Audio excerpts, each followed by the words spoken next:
Getdi 23-cüyə. Rasim 14 tam %76, 14 tam %8, 15 tam mində 196, 15 tam onda 2, 14 tam mində 668 ədədlərini kiçikdən böyüyə doğru sıralayır. Kiçikdən böyüyə doğru. Gəlin o zaman kiçikdən böyüyə doğru sıralayaq. Bu ədədlərin içərisində ən kiçiyi 14 tamlara baxacağıq əvvəlcə. 14, 14, 14. Gördüm ki 14 tam ən kiçikləri olacaq. Çünki bu birisi 15 tam onlardan böyükdür. 14 tam.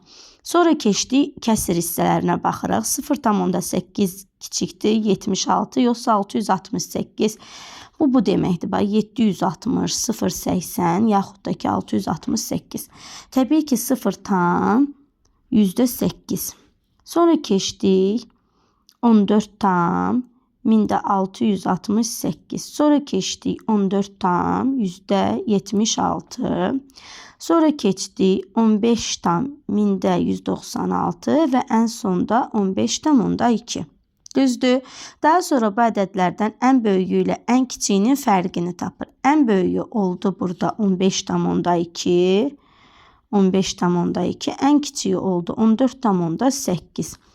0 burada heç nə olmadığına görə özümüzdən 0 artırırıq. 0-dan 8 çıxa bilmirik. Getdik ondan 8 çıxdıq 2. Burada qalmışdı 1. 15-dən də 14 çıxdıq elədi 1.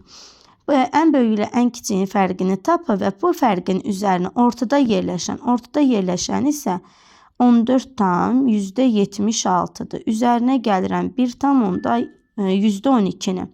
Bu elədi 15 tam %88. Yəni cavab B variantı. 200 minlik və 4 minlik. 200 minlik elədi 204 min. 200 minliklə 4 minlik elədi 204 min. Üzərinə 8 onluq. Gəlin tam aydın yazın, başa düşərsin. 2 dənə 100 minlik 200 min.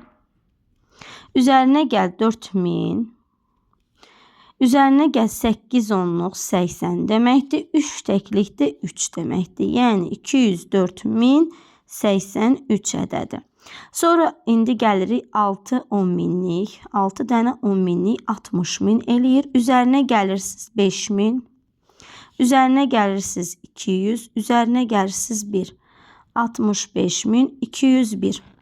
Və deyir açıq 1. Yəni 204 min 83-dən çıxırsınız 65 min 201-i. Bu da elədi 2, 8, 8, 13-dən 5 çıxdıq, 8, 19-dan da 6 çıxdıq, 138.882. Yəni cavab D variantı. Nərgiz marketdəki alış-verişdə meyvələr üçün 10 manat 5 qəpik, ərzaq üçün 12 manat 12 qəpik və təmizlik məhsulları üçün 15 manat 25 qəpik ödəmişdi. Ödəmələri onluq kəsir şəklində göstərir. Deməli, meyvələr üçün 15 manat 5 qəpik, 10 manat 5 qəpik üzr istəyirəm. 10 manat 5 qəpik yazırıq 10 manat 0,5 qəpik.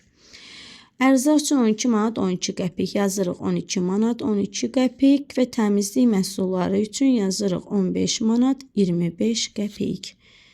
Yəni cavab B variantı. 25-də. 26-da.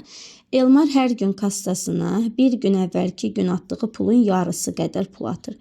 4-cü günün sonunda Elmarın kassasında 105 manat olduğu məlumdursa, deməli 3-cü gün Elman kassaya nə qədər pul atmışdır? Aha, birinci günü biz bunun kassasında 16x pul götürək. Olduğunu bilək. İkinci gün bu deyir ki, bir gün əvvəlki atdığı pulun yarısı qədər pul atır. Yəni, əgər birinci gün 16x atıbsa, ikinci gün bunun yarısı 8x atacaq. Üçüncü gün isə bu 8x-in yarısı, yəni 4x atacaq. Dördüncü gün isə bu 4x-in yarısı, yəni 2x pul atacaq. Və deyir, dördüncü günün sonunda 105 manat pul olduğu məlumdur. O zaman gəlin görəyim, bu 4 gün ərzində toplam nə qədər pul atıb? 16x-in üstə 8x, üstə 4x, üstə də gələrsiz 2x eləyəcək 105 manat. Bu eləyəcək 24, 28, 30x. Əgər 105 manatdırsa, onda bir dənə x-i də tapmaq üçün 105-i böldüm 30-u, o da elədi 3,5. Düzdür? Yəni 3 manat 50 qəpikdir.